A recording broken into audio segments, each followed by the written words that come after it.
Amar, bocah berusia 8 tahun, sangat suka menatap bulan.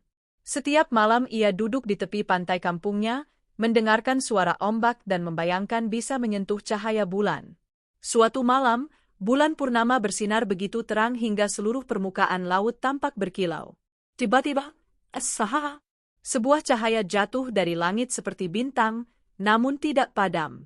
Cahaya itu menyentuh air dan berubah menjadi sebuah kapal kecil berwarna putih keperakan, seolah terbuat dari sinar bulan murni. Amar tertegun. Kapal itu melayang mendekatinya dan sebuah suara lembut terdengar. Amar, maukah kamu ikut berlayar denganku? Aku kapal cahaya. Hanya anak berhati jernih yang bisa melihatku. Dengan hati berdebar, Amar mengangguk. Ia melangkah ke atas kapal itu, dan seketika, petualangan yang tidak pernah ia bayangkan pun dimulai. Kapal cahaya membawa Amar meluncur di permukaan laut yang berubah menjadi jalur cahaya panjang. Ombak tak lagi terdengar, yang ada hanya suara lembut seperti nyanyian angin malam.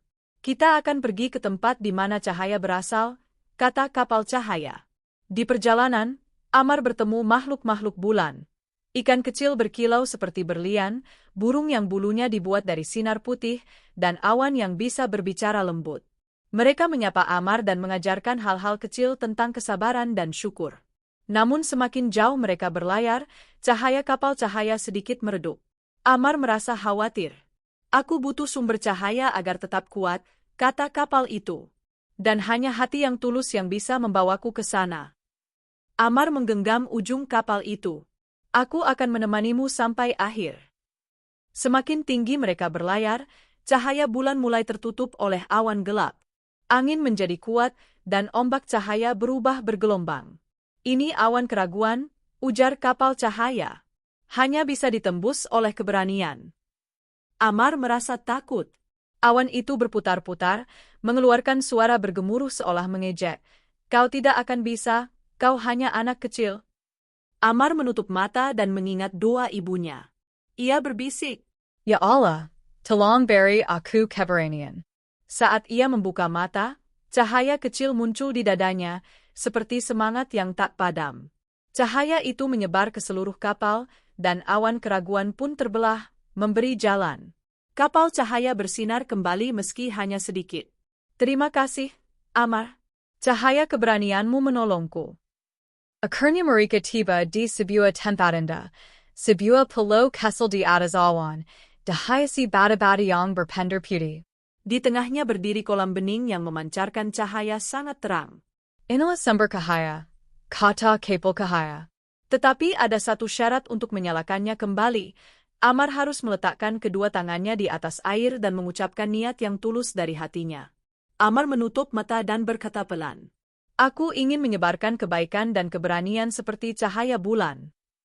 Kolam cahaya tiba-tiba berpendar kuat. Sinar putih menyambar lembut ke kapal cahaya, membuatnya bersinar berlipat-lipat lebih terang daripada sebelumnya. Kapal cahaya tampak seperti perahu dari permata langit. Kita sudah siap pulang, katanya dengan gembira. Perjalanan pulang terasa singkat. Kapal cahaya melesat lembut menembus awan, melewati bintang-bintang kecil, dan akhirnya kembali ke laut kampung Amar. Di tepi pantai, kapal cahaya perlahan menghilang, berubah menjadi serpihan cahaya yang kembali menuju bulan. Terima kasih, Amar, katanya sebelum lenyap. Cahaya itu kini ada di hatimu. Gunakan untuk menguatkan dirimu dan orang lain. Amar menatap langit malam dengan senyum yang berbeda. Ia merasa lebih berani, lebih sabar, dan lebih yakin bahwa doa dan kebaikan selalu membawa cahaya dalam hidup. Sejak malam itu, setiap kali Amar menatap bulan, ia tahu. Petualangannya belum selesai, masih banyak kebaikan yang bisa ia sebarkan.